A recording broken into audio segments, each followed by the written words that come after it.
ಶಿಕ್ಷಕರ ಕೊರತೆಯನ್ನು ಎದುರಿಸ್ತಾ ಇರುವ ರಾಜ್ಯದ ಸರ್ಕಾರಿ ಶಾಲೆಗಳು 51,000 ಅತಿಥಿ ಶಿಕ್ಷಕರ ವೇತನ ಪಾವತಿಸಲು ವಿಫಲವಾದ ರಾಜ್ಯ ಸರ್ಕಾರ. ಹಲವು ತಿಂಗಳುಗಳಿಂದ ಸಂಬಳವಿಲ್ಲದೆ ಪರದಾಡ್ತಾ ಇರುವ ಶಿಕ್ಷಕರು.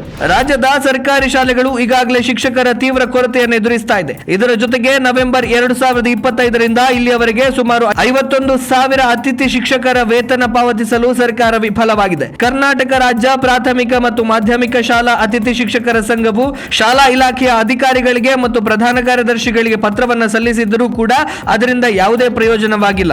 ನವೆಂಬರ್ನಿಂದ ನಮಗೆ ಸಂಬಳ ಬಂದಿಲ್ಲ, ಇದರಿಂದ ಜೀವನ ನಡೆಸುವುದಕ್ಕೂ ಕಷ್ಟವಾಗ್ತಾ ಇದೆ ಎಂದು ಸರ್ಕಾರಿ ಪ್ರಾಥಮಿಕ ಶಾಲೆಯ ಅತಿಥಿ ಶಿಕ್ಷಕರು ಗೋಳಾಡುತ್ತಾ ಇದ್ದಾರೆ. ಇದೆಲ್ಲದರ ನಡುವೆ ಶಿಕ್ಷಣ ಇಲಾಖೆ ಮರು ನೇಮಕಾತಿ ಮಾಡುತ್ತದೆಯೇ ಎಂಬ ಬಗ್ಗೆ ಸ್ಪಷ್ಟತೆ ಇಲ್ಲ.